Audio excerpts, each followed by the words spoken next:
La primera semana estuvimos hablando acerca de la necesidad de crecer como iglesia y hablamos de la necesidad de crecer espiritualmente hablando.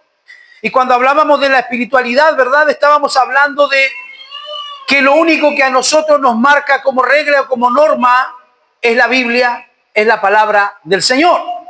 Luego estuvimos hablando acerca del crecimiento en lo que es la santificación y la búsqueda del Señor, que como decía recién nuestro presbítero, es una lucha diaria, no es que ya lo hayamos conquistado todo, sino que es una lucha en que vamos mortificando día tras día nuestros pecados.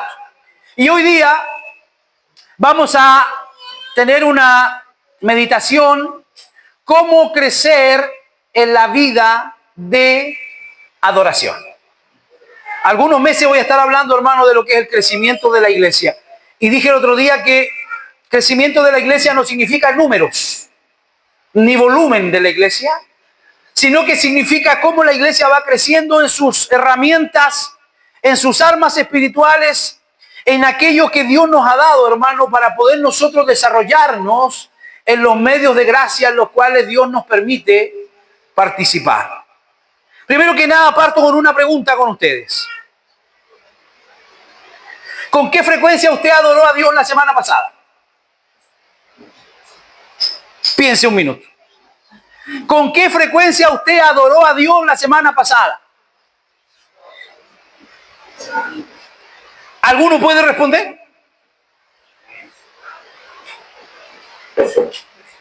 Alguno dice, pastor, adoramos el jueves y adoramos el domingo. ¿Cuántos vinieron a adorar el jueves? ¿Y cuántos vinieron a adorar el domingo? Amén. Pero realmente, la forma en la que tú respondes a esta pregunta dice mucho de lo que tú entiendes acerca de la adoración. La forma en que tú respondes a esta pregunta depende de cómo entiendes lo que es la adoración. ¿Es adorar algo que hacemos cuando vamos a la iglesia el domingo? ¿O es más que eso adoración? Levante la mano los que creen que es más que eso. Y levante la mano los que creen que adorar es solo cuando venimos a la iglesia. Bien. Muy bien. Hoy día vamos a ver dos cosas que son importantes. Escuchar lo que la Biblia dice acerca de la adoración y comprender la relación entre adoración y las disciplinas espirituales, porque todo esto está concatenado con lo que es la disciplina espiritual. Una iglesia tiene que ser espiritualmente disciplinada para que haya crecimiento.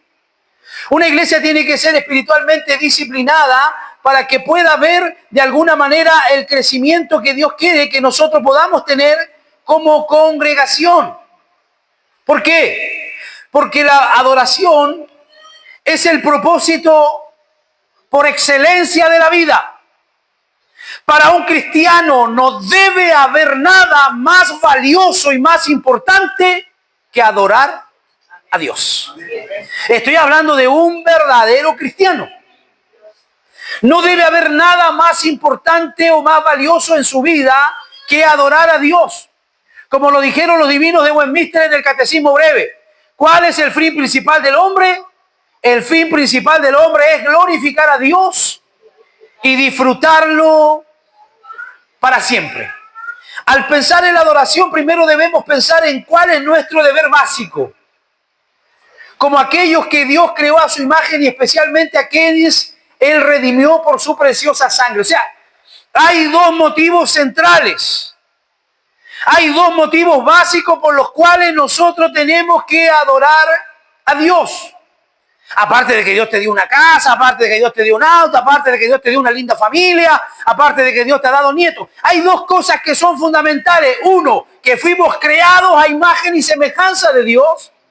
Y segundo, que fuimos redimidos por la preciosa sangre de nuestro Señor Jesucristo.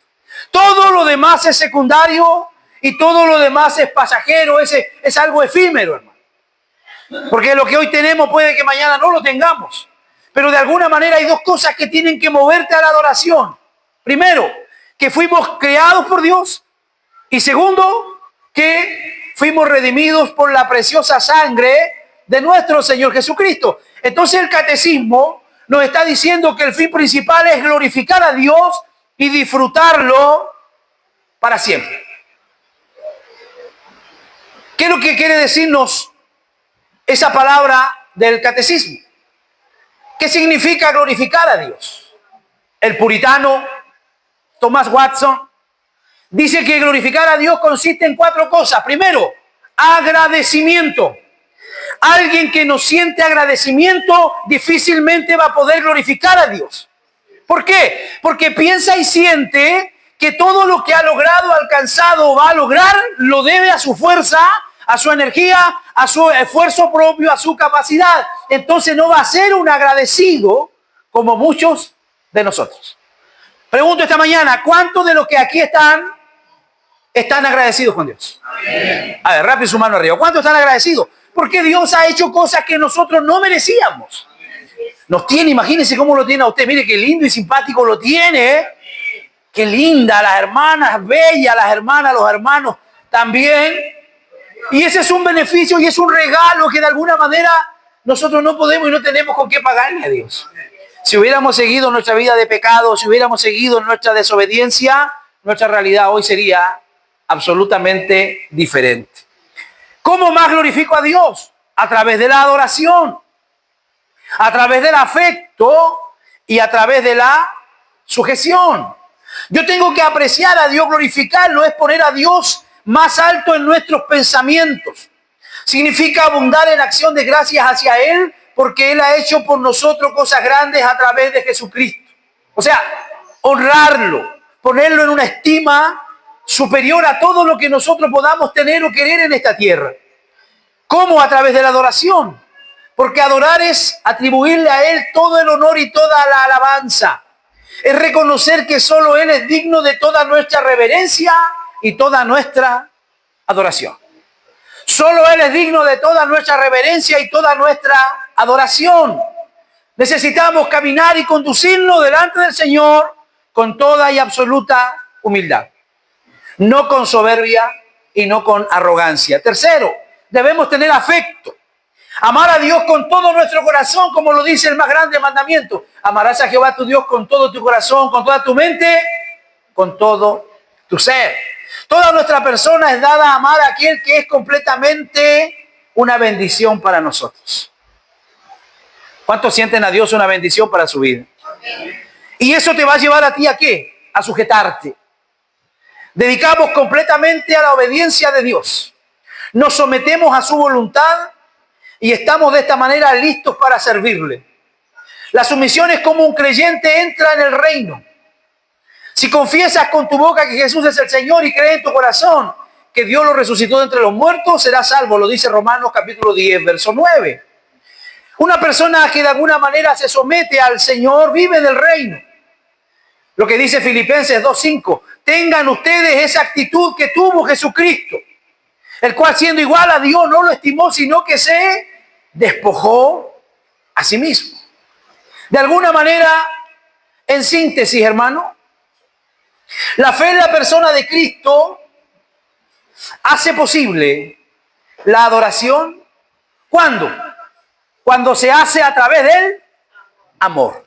No puede haber un adorador que no ame a Dios. No se puede adorar a Dios sin tener una vida llena de amor hacia ese Dios. Y es un amor no por lo que me dio, por lo que me va a dar, por lo que yo espero. Es un amor por lo que Él es nuestro Dios, es nuestro Creador, es la persona que hace que todas las cosas sean para mí posibles. El resultado de nuestra fe es un amor a Cristo cuando está acompañado con un vaciamiento de nosotros mismos. O sea, cuando somos capaces de renunciar a nuestro egoísmo. Si hay algo con lo que una iglesia debe luchar para ser una iglesia que adora, es con su propio ego. Es con su propio ego, es con su propio egoísmo. Tenemos que practicar y tenemos que aprender un vaciamiento de nosotros mismos. Despojarnos de todo lo que creemos que sabemos, de todo lo que creemos que tenemos y de alguna manera poder rendir a Dios nuestra vida en adoración. Porque la adoración entonces implica la totalidad de la existencia del hombre, ya que está dirigida hacia Dios como la autoridad suprema sobre su creación y el Salvador de cada uno de los que han sido redimidos. Así que, hermanos, las disciplinas espirituales son medios de crecimiento en santidad que se encuentran su lugar en una vida completamente consagrada a Dios. Totalmente consagrada a Dios. Usted va a encontrar, hermano, sentido a su vida y va a encontrar una razón y una fuerza para esa vida cuando usted logre rendir absolutamente su vida a Dios.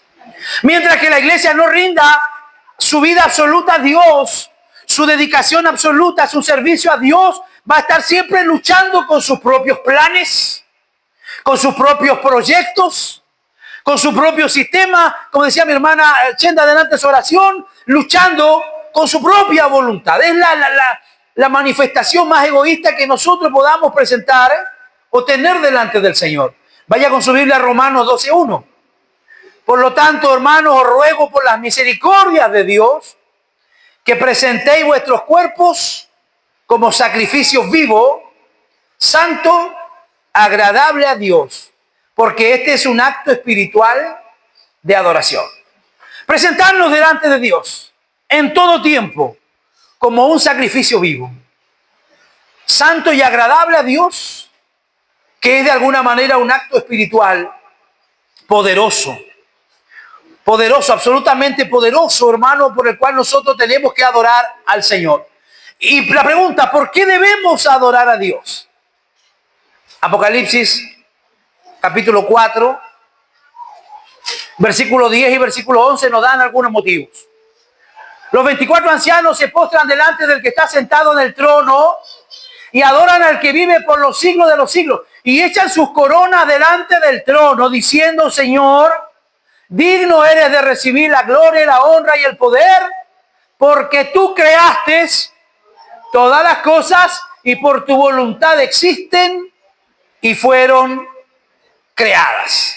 Los 24 ancianos, de alguna manera, se postran delante del que está sentado en el trono y adoran al que vive por los siglos de los siglos. Y echan sus coronas delante del trono diciendo, Señor, digno eres de recibir toda la gloria y el poder, porque tú creaste todas las cosas y por tu voluntad existen y subsisten. Primero que nada, lo adoramos a Dios. ¿Por qué? Porque Él es el creador. Y segundo, ¿por qué lo adoramos? Porque Él es el redentor. Cuando hablamos de la palabra redentor, estamos hablando de alguien que nos ha comprado con un precio. Porque no se olvide lo que hemos venido hablando. Antes pertenecíamos a un reino absolutamente distinto al que estamos hoy día sirviendo. Antes, a través de nuestros pecados, nuestras rebeliones, nuestra desobediencia, servíamos a un reino de tiniebla y nuestro, de alguna manera, por así decir, nuestro jefe era el diablo. Y a él le servíamos muy bien y él nos pagaba muy mal, metiéndolos en la cárcel, metiéndolos en problemas, un montón de cosas que usted sabe que le pasaron sirviéndolo a él. Pero hoy estamos en un reino absolutamente diferente, como lo dice Apocalipsis 5, del 9 al 14. Él es nuestro redentor. Y cantaban un canto nuevo diciendo, digno eres de tomar el libro y abrir su sello, porque tú fuiste inmolado y con tu sangre nos has redimido para Dios. ¿De quién está hablando allí la Biblia? De Cristo, la obra de Cristo. De todo linaje y lengua y pueblo y nación. Y nos has hecho para nuestro Dios reyes y sacerdotes, y reinaremos sobre la tierra. Y miré y oí la voz de muchos ángeles alrededor del trono y de los seres vivientes y de los ancianos, y su número era millones de millones. Entonces, ¿por qué nosotros tenemos que adorar a Dios? Primero que nada, porque Él es nuestro creador, y segundo, porque Él es nuestro redentor. Es nuestro creador y también es nuestro redentor. Dígalo conmigo, es mi creador y mi redentor. ¿Todavía hay alguno que crea que viene el mono?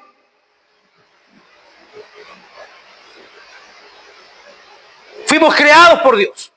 Fuimos puestos en el huerto allí, representados a través de nuestros primeros padres, y de alguna manera somos parte importante, hermano, de esta creación que el Señor ha hecho y sobre la cual reina y sobre la cual Él mora hasta hoy. Pertenecemos a Dios dos veces. Primero, porque nos creó, y segundo, porque nos ha redimido. Él ha pagado un precio para nosotros. Y de alguna manera Dios es un Dios que tiene un propósito: salvar a los pecadores a través de la cruz. Y este tema de nuestras misiones se basa en adorar. Lo que dice Juan 4:23. Describe el avance del Evangelio como la obra del Padre que busca verdaderos adoradores que le adoren en espíritu y en verdad. La conversación de Jesús con la mujer samaritana.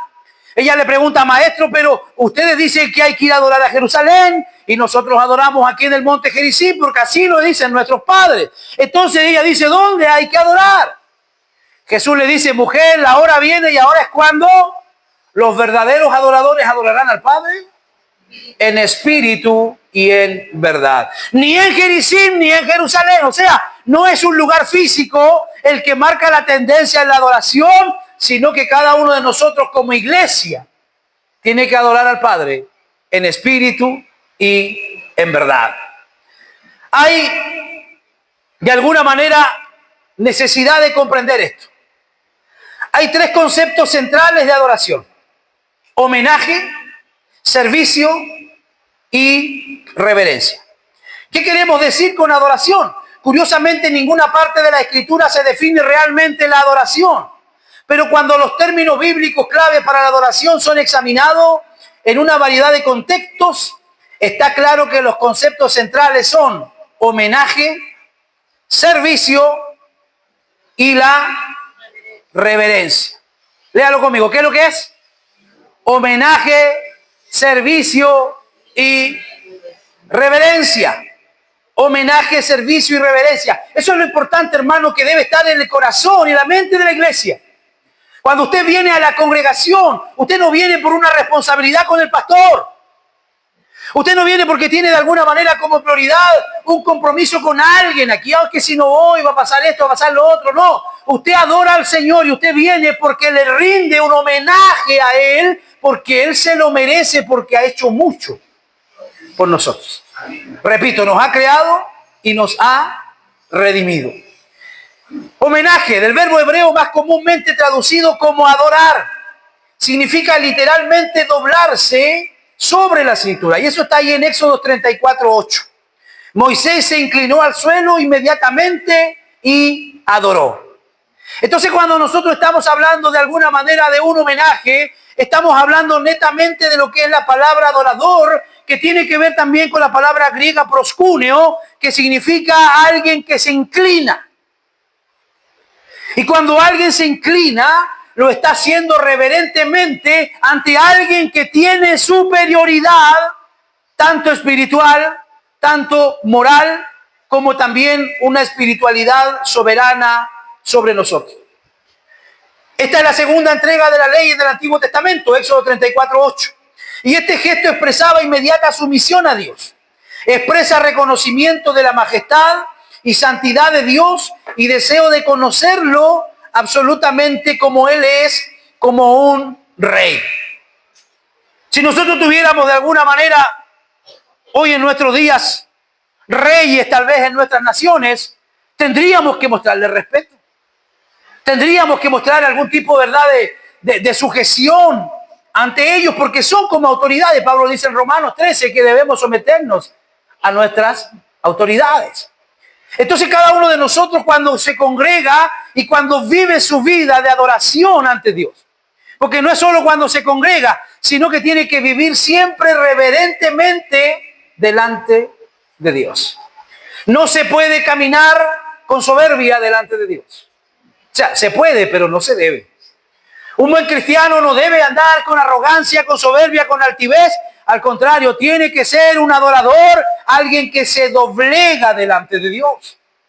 Alguien que es capaz de inclinarse ante Dios. Es por eso que mucha gente en muchos lugares del mundo, cuando van a orar, se ponen sobre sus rodillas. Hay otros que se tiran literalmente al suelo. Y hay otros que de alguna manera, como nosotros, que oramos de pie, pero que inclinamos nuestra cerviz, reconociendo y demostrando que Dios es autoridad, para cada uno de nosotros. Segundo, tiene que haber servicio. Otro término hebreo a menudo traducido como adorar significa servir. Adorar no se puede divorciar de servir. El que quiere ser un buen adorador tiene que ser un buen siervo.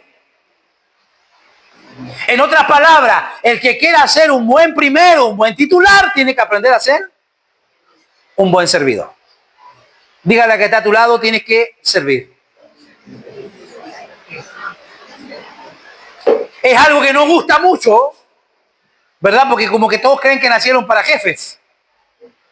Pero alguien tiene que hacer el servicio, hermanos. Alguien tiene que servir. Y cada uno de nosotros hemos sido llamados al servicio, tanto a veces en ministerios como en dones. Porque también la palabra servir viene literalmente de lo que tiene que ver con adorar. El lenguaje del servicio implica que Dios es el gran rey.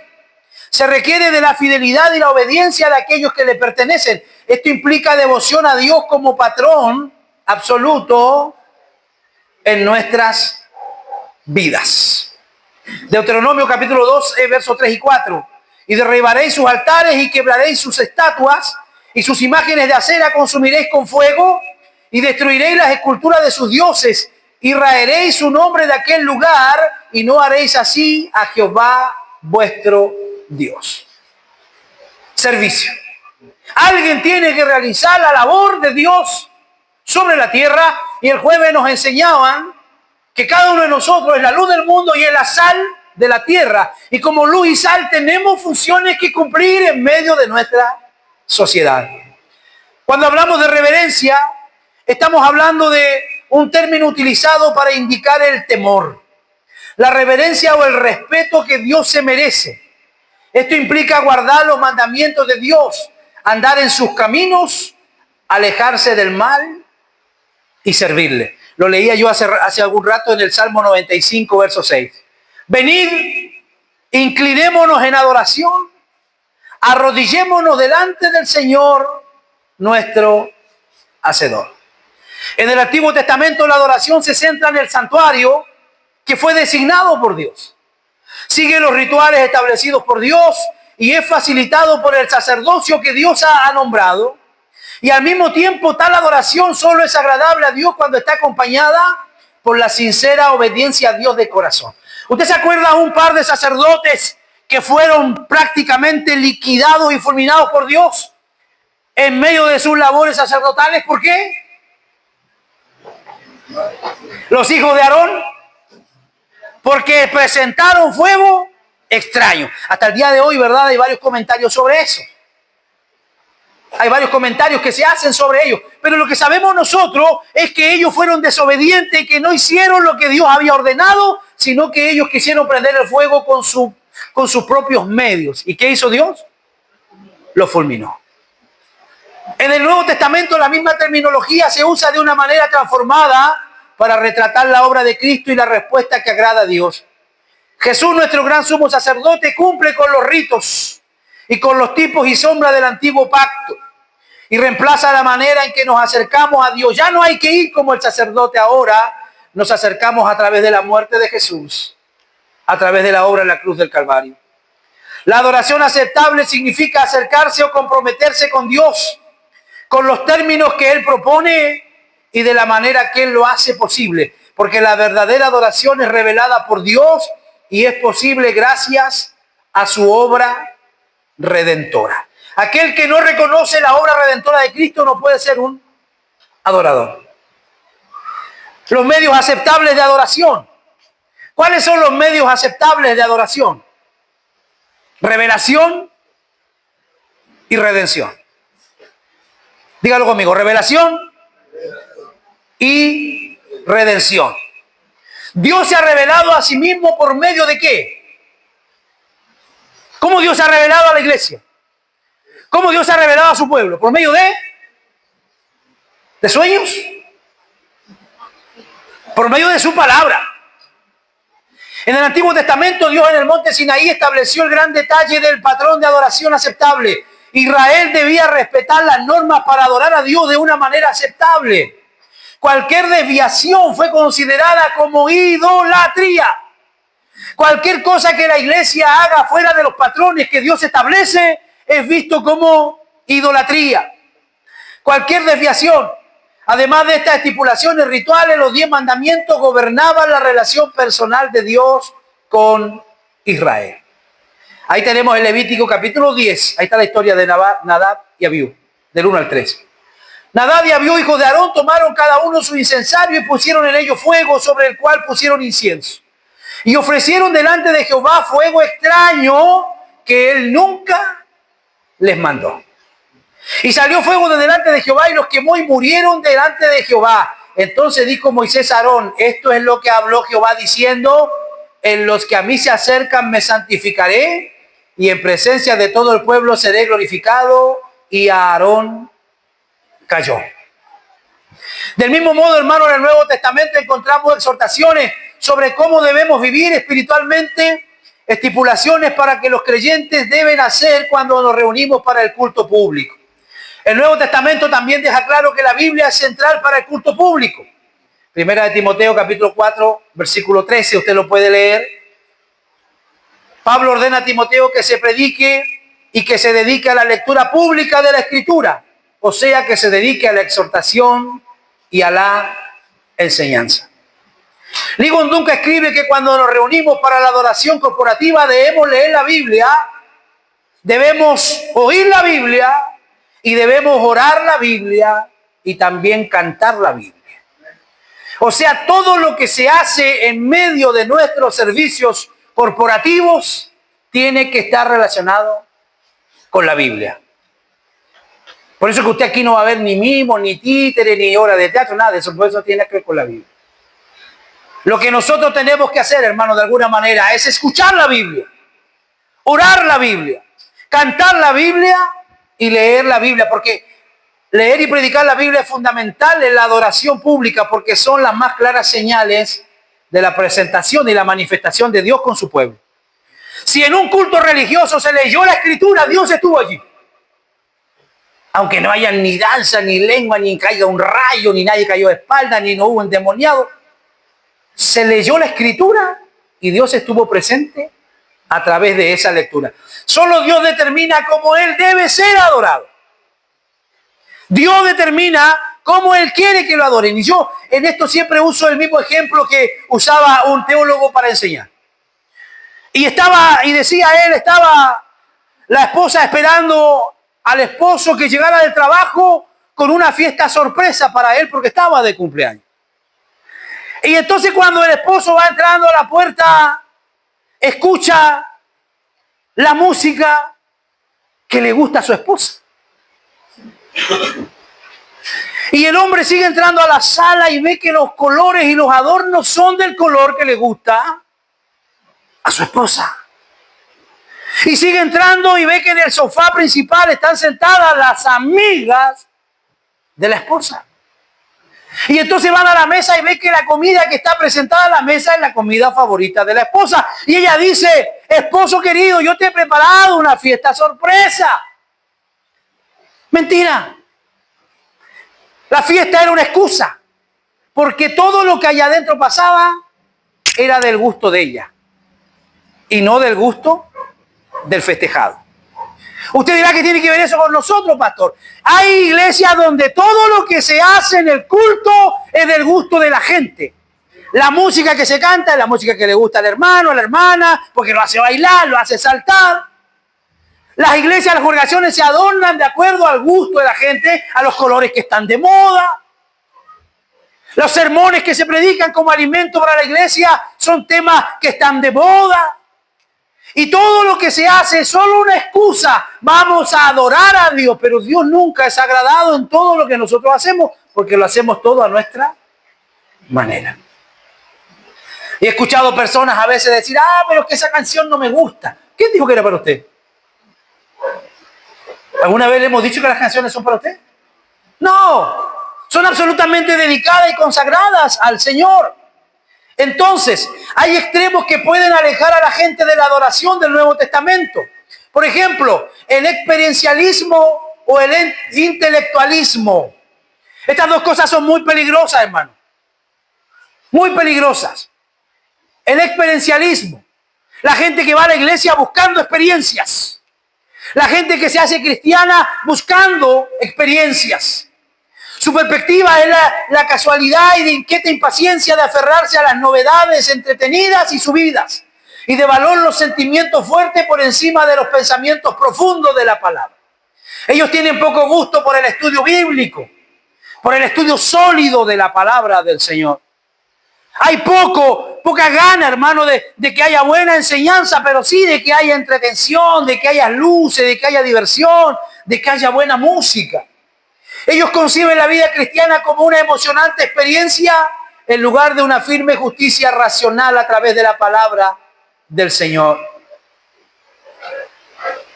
Hay gente que está y que va y que piensa que la iglesia va a tener estos temas de alegría, de paz, de felicidad, de satisfacción personal, de descanso del alma, sin una referencia equilibrada al divino descontento de Romanos 7. ¿A quién le gusta estudiar Romanos 7 cuando Pablo dice, pobre de mí, me siento tan miserable porque lo bueno que quiero hacer no lo hago, termino siendo el mismo de siempre, haciendo lo malo? Ese tipo de sermones no animan a nadie. Entonces la gente anda buscando un tipo de experiencias. La lucha de la fe, como el Salmo 73, o los Salmos 42, Salmo 88, donde usted va a ver ahí a David luchando, al escritor luchando. ¿Por qué? Porque hay una necesidad en él que de alguna manera solo Dios la puede suplir. Parker dice que los intelectualistas constantemente se presentan como cristianos rígidos. Aquellos que son intelectuales, como rígidos. Como que pareciera, ¿verdad?, que de alguna manera el conocimiento que vamos adquiriendo nos va haciendo de alguna manera ser cada vez más serios y más dogmáticos. Y eso no es así, ¿no? Se presentan a veces los intelectuales como rígidos, como argumentativos y como críticos. Se creen campeones de la verdad, para quienes la ortodoxia, lo es todo. Sostener y defender su propia visión de esa verdad, ya sea un tipo calvinista o ya sea un arminiano, un dispensacional o un pentecostal, un reformado o un separatista, y se dedican incansablemente a esta tarea. Pero hay poco calor en ellos relacionalmente con las obras que realiza el Espíritu Santo. Las experiencias no significan mucho para ellos. Ganar la batalla por la corrección mental es su propio gran propósito. Ellos ven en verdad que en nuestra cultura antirracional, que se orienta a los sentimientos, a la gratificación instantánea, al conocimiento conceptual, y buscan con pasión corregir este desequilibrio que se ve mucho en las iglesias. Estuve hace poco compartiendo con un pastor amigo un conflicto grande en una iglesia donde uno de los pastores, porque habían dos pastores, uno de ellos era emocionalista y llevaba a la congregación en sus sermones a la emoción y todo, y el otro era un maestro profesor de teología. Entonces los sermones de él eran más racionales y los del otro pastor de alguna manera eran un poco más emocionalistas. Entonces la iglesia por años estaba entre ellos y no había crecimiento. Porque se manifestaban estas dos cosas que son muy peligrosas porque pueden alejar a la gente de lo que realmente es la adoración. De alguna manera el sermón, la enseñanza no se centra en la persona que lo hace, sino en lo que se está hablando acerca de Dios. La vida cristiana de la adoración no es una búsqueda de experiencias o de inteligencia, aunque ambas son parte de lo que significa el ser humano. Y lo que es más importante espiritualmente es una búsqueda de una relación íntima con la persona de Jesucristo. Aquellos que tenemos la bendición de estudiar, lo hacemos no para ser superiores a otros, sino para conocer cada vez más a Cristo. Y se supone que mientras más sabemos, más humildes tenemos que ser. Esa es la lógica, pero en la práctica a veces no es así. Entonces, cuidado, hermano. Yo digo, ¿por qué cuidado? Porque ustedes aquí reciben buenos sermones. Aquí ustedes reciben buena enseñanza, pero usted no se crea superior a otro hermanito que no le enseña muy bien. Usted con humildad corríjalo. Usted con humildad enséñele la palabra. Usted con humildad transmita de alguna manera lo que se le enseña, porque eso es lo que es realmente un adorador, alguien que camina y se mueve en humildad. Dios se ha revelado a sí mismo supremamente en su Hijo, Jesucristo. ¿Qué dice Hebreos capítulo 1, versículo 1 y versículo 2? Dios, habiendo hablado muchas veces y de muchas maneras en otro tiempo a los padres por los profetas, en estos postreros días nos ha hablado por el Hijo, a quien constituyó heredero de todo y por quien asimismo hizo el universo. Y Juan 1:18. A Dios nadie le vio jamás. El unigénito Hijo que está en el seno del Padre, Él lo ha dado a conocer. Las Escrituras dan testimonio de la revelación final de Dios en Cristo. Ojo, todo lo que tú y yo conocemos de Dios es lo que la Escritura nos ha revelado y es lo que Cristo mismo ha revelado. Él le dijo, si ustedes me han visto a mí, han visto al Padre. La revelación final de Dios en Cristo, Dios se manifestó plena y finalmente en la persona de su Hijo. Jesucristo está así en el centro del pensamiento del Nuevo Testamento, en la adoración. La revelación de Dios en Cristo ha traído la salvación a todos los que se arrepienten de sus pecados y a todos los que confían en Jesús para ser salvos. Así que no puede estar una iglesia pensando que adora a Dios y no reconoce la obra que realizó Cristo por cada uno de nosotros. Dios también se ha revelado a sí mismo a través de ¿a través de qué? ¿Cuántos de ustedes disfrutan la creación de Dios? Levanten la mano los que disfrutan la creación de Dios. Los que dan gracias por ese hermoso desierto. Los que dan gracias por ese extenso océano que nos rodea. Los que dan gracias por los cielos azules que tenemos nosotros, hermanos, aquí en esta ciudad. Gracias por la creación que Dios ha hecho. Gracias por mi hermano que se sienta cada domingo al lado mío. Mira el que está a tu lado ahora ahí. Es parte de la creación de Dios. Dígame si Dios no es bueno. Por supuesto, Dios se ha revelado a sí mismo a través de la creación. El Salmo 19, versículo 1 al 3. Los cielos cuentan la gloria de Dios. Por eso es que es muy necio el que dice no hay Dios. Porque detrás de toda esta creación hay un creador. Los cielos cuentan la gloria de Dios y el firmamento anuncia la obra de sus manos. Un día emite palabra, otro día, y la noche a otra noche declara sabiduría. No hay lenguaje ni palabra, ni es oída su voz. Romanos 1:20. Porque las cosas invisibles de Él, su eterno poder y su deidad, se hacen claramente visibles desde la creación del mundo, siendo entendidas por medio de las cosas hechas, de modo que no tienen excusas. O sea que un día la humanidad va a tener que presentarse ante Dios y no van a poder decirle, oye, ¿sabe que a mí nadie me dijo esto o lo otro? Porque la gente ve a Dios absolutamente en todo lo que ha sido creado. La belleza de un amanecer y de un atardecer. Yo creo que no hay pintor, hermano, que pueda reflejar o retratar la totalidad de la belleza. Bueno, y nosotros, no, sin ir más lejos, tenemos uno de los atardeceres más lindos del mundo, aquí en la ciudad de Antofagasta. ¿Se ha dado cuenta usted alguna vez de eso? Es precioso, hermanos. Y tenemos que aprender a valorar y agradecer y a glorificar a Dios por ello. La impresionante exhibición de tantas cosas que tenemos en nuestro país. Vientos, lluvias, tormentas eléctricas. ¿Ha presenciado alguna vez usted una tormenta eléctrica? Eso es intimidante, hermano. ¿A dónde me meto? ¿A dónde me escondo? Una oportunidad, yo era muy niño y me encontré con una tormenta eléctrica y yo estaba en medio del monte, hermano, lleno de árboles en la cordillera. Y eso ahí sí que suena fuerte. Entre árboles y montañas, eso parece que está al lado tuyo cayendo el rayo. Tremendo, intimidante. Tales escenas nos dan una idea de la grandeza y la majestad del Creador. No podemos nosotros pensar en un Dios pequeño o en un Diosito si nosotros vemos y admiramos la grandeza de la creación. Dios nos ha redimido por medio de su Hijo Jesús Cristo. Levanten la mano a todos los que han sido redimidos.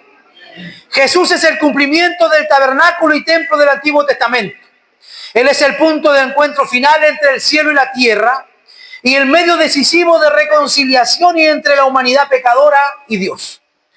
¿Se acuerdan que el otro día nos enseñaban del libro de Job cuando Job decía que él me diera un intercesor porque él sentía que Dios no lo escuchaba y que él no podía acercarse? Había necesidad de alguien que intercediera. Y eso lo hizo Jesucristo. Interceder por cada uno de nosotros. La muerte de Cristo es el último sacrificio provisto por Dios para limpiar a su pueblo de la contaminación del pecado, así como para consagrarlo a Él en una nueva relación con su Padre. ¿Cómo debemos adorar, pastor? La forma de adoración debe ser en espíritu y verdad. Y lo dice Juan 4, 23 y 24. Ahí está la conversación de Jesús con la mujer samaritana. Una mujer pregunta acerca del lugar apropiado para adorar a Dios, llevando a Jesús a hablar más fundamentalmente sobre cómo adorar a Dios adecuadamente. Y Él lo dice que tiene que adorar en espíritu y en verdad. Esto significa que la adoración está esencialmente centrada en Dios, hecha posible por el don del Espíritu Santo y en conocimiento personal y de conformidad con la palabra de Dios hecha carne, o sea, con Jesucristo. Jesús dijo que Él era el camino, Él era la verdad y Él era la vida. Entonces, cuando yo estoy hablando de adorar en verdad, estoy hablando de adorar en común unión con la persona de Cristo, que dijo: yo soy la verdad. Jesucristo es el que nos revela al Padre. Es por el medio por el cual el Padre obtiene verdaderos adoradores, a través de la persona de Jesucristo y a través del Espíritu Santo. También significa recibir del Espíritu Santo, que está disponible para todos los que creen en Él. A través de la muerte y la resurrección de Jesús, el verdadero templo de Dios es resucitado y el Espíritu Santo es derramado sobre el pueblo de Dios. Por lo tanto, querido hermano, la adoración en espíritu no puede separarse de la adoración en verdad. La adoración en espíritu no puede ser un frenesí de desorden y de locura. La adoración en espíritu tiene que ir enlazado con la verdad. ¿Y quién es la verdad? La palabra de Dios, Cristo, el Verbo. Entonces, cuando el Espíritu Santo nos lleva a nosotros a adorar a Cristo, es lo que yo siempre he dicho, y es la labor del Espíritu Santo. El Espíritu Santo lo que hace en la iglesia no es anular a Cristo. Lo que el Espíritu Santo hace en la iglesia es como en un gran desfile, una marcha. Él va diciendo: mírenlo a Él, síganlo a Él, escúchenlo a Él, hagan lo que Él les enseñó. Eso es lo que hace el Espíritu Santo con la persona de Cristo. Porque hay iglesias donde solo se le da énfasis al Espíritu Santo y se deja de lado la persona de Cristo. Entonces, me recuerdo cuando vi con el primer sermón y dije yo que nosotros como iglesia vamos a crecer en la medida que nosotros aprendamos a honrar la Trinidad: al Padre, al Hijo y al Espíritu Santo. El Padre por ser nuestro Creador, el Padre por ser todopoderoso, el Hijo por habernos redimido, de haber ido a la cruz, y el Espíritu Santo porque es nuestra compañía y es aquel que salva cada día de entre nosotros. Así que, ¿cómo tenemos que adorar? En espíritu y en verdad. La adoración debe manifestarse en toda nuestra vida, no se limita a un cierto tiempo cada semana. Y ahí respondo la pregunta que le hice al principio. No solamente, hermano, cuando se está en la congregación. Como individuos tenemos que adorar y debe manifestarse el Señor en toda nuestra vida. En todo. Por eso Pablo dice: ya sea que comamos o que bebamos, tiene que ser hecho todo para la gloria de Dios. O sea, lo que Pablo está diciendo ahí, Pablo no está hablando solo de cuando nos sentamos en la mesa. Pablo lo que está queriendo decir es que todo lo que tú hagas en tu vida tiene que ser como acción de gracia, como adoración. Si yo ayudo a alguien, tengo que ayudarlo pensando en que yo tengo que glorificar a Dios con eso. Si yo estoy compartiendo a alguien la Escritura, tengo que hacerlo como si yo lo estuviera haciendo de alguna manera realmente a la persona de Dios a través del Espíritu Santo. Como individuo debe manifestarse en toda nuestra vida. No se limita a un cierto tiempo cada semana. Por eso dije, adorar no es solo cantar el domingo en la iglesia. A Dios se le adora toda la semana porque Dios está metido en todo lo que yo de alguna manera hago. ¿Cómo más adoro? Con otros creyentes. Hebreo dice que tú y yo no tenemos que dejar de congregarnos. Dígale a que está a su lado: no dejes de congregarte. Porque tenemos que estimularnos los unos a los otros. Estimularnos los unos a los otros. La adoración corporativa es una expresión particular de la respuesta total de la vida de adoración. Debemos rendir a Dios nuestro servicio y nuestro culto junto a nuestros hermanos para animarnos. ¿Cuántos hoy día necesitan ánimo? ¿Cuántos necesitan ánimo hoy día? Míralo para atrás, dile ánimo, dice. Ánimo, hermano, ánimo. Animarse unos a otros. Animarse en Cristo, animarse en el amor y la obediencia a Dios. En otras palabras, nuestra adoración corporativa alimenta nuestra adoración individual. A medida que los cristianos se unen como un cuerpo local de creyentes, nos relacionamos con Dios corporativamente como una familia. Como una familia. Diga conmigo, nos animamos como una familia. Hebreos capítulo 10, 24 y 25. Considerémonos unos a otros para estimularnos al amor y a las buenas obras. No dejando de congregarnos como algunos tienen por costumbre, sino exhortándonos y tanto más cuando veis que aquel día se acerca. Así que, de alguna manera, queridos hermanos, la adoración debe manifestarse en nuestra vida y no se limita a un cierto tiempo en la semana, sino que toda nuestra vida debe ser una vida de adoración, juntos con otros creyentes. La adoración corporativa es una expresión particular de la respuesta total de vida de adoración que debemos rendir a Dios. ¿Cómo podría decir, oye, usted sabe, yo soy un excelente adorador, hermano, una calidad de adorador? Pero usted, ¿cómo lo va a saber si usted no me ve nunca aquí orando con usted, cantando con usted, llorando junto a usted? El apóstol Pablo también usa esta terminología de la edificación más que el lenguaje de la adoración para indicar el propósito y la función de las reuniones cristianas.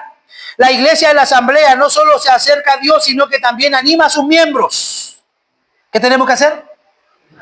Animarnos. Cuando los cristianos se reúnen para ministrar la verdad de Dios unos a otros en amor, y la iglesia se manifiesta, se mantiene y se edifica.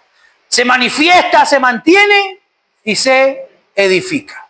Eso, hermano, es tremendo. Por eso es que es importante que usted esté viniendo y que de alguna manera usted participe con nosotros. Porque eso nos va a llevar aquí a manifestar. Aquí estoy, pastor. Aquí estoy, presbiterio. Aquí estoy, hermano, yo dispuesto a servir a lo que ustedes estimen conveniente. Yo allí estoy. Me manifiesto. Me mantengo. Llegamos a veces a la rastra. A veces llegamos a la iglesia. Pero llegamos, hermano. Y eso es valioso y eso de alguna manera el cielo lo valora. Se mantiene y se edifica. Ya voy terminando. La adoración es tanto un fin como un medio. La adoración es un fin en sí misma porque la adoración es para la gloria de Dios. ¿Para quién es la adoración? Cada tecla que suena el piano, ¿quién se lleva la gloria?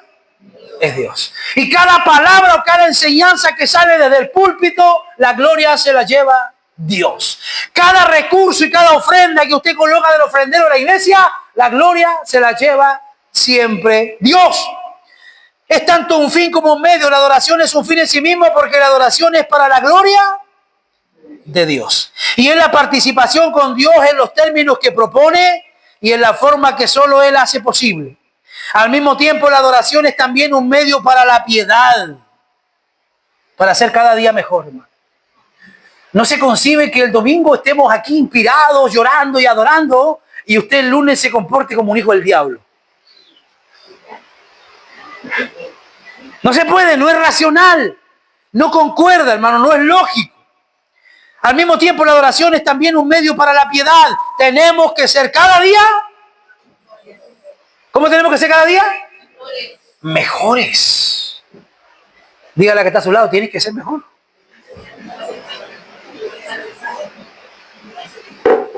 Porque si no cerramos la puerta y nos vamos todos para la casa, hermano. Si no, ¿para qué? Tenemos que luchar por ser mejores cada día. Nos hacemos como quien o lo que adoramos. Me parece que me comió un par de letras ahí. Nos hacemos como quien... Ah, no, está bien, estoy leyendo mal. Nos hacemos como quien o lo que adoramos. O sea que usted se tiene que parecer a lo que adora. Hay aquellos que adoran a los futbolistas, ¿qué hacen? Se compra el mismo número de la camiseta y se hace el mismo corte de pelo. ¿Por qué? Porque se quieren parecer al que adoran. Ahora, si nosotros como iglesia decimos que adoramos a Dios, ¿tenemos que parecernos al diablo? No, pues hermano, tenemos que parecernos a Dios. Así que al adorar a Dios en espíritu y en verdad, crecemos conforme a la imagen de su Hijo. Y ese es el propósito de cada sermón. El propósito de cada sermón no es tirarnos la oreja. El propósito de cada sermón, querido hermano, es que usted se parezca cada día más a la persona de Cristo.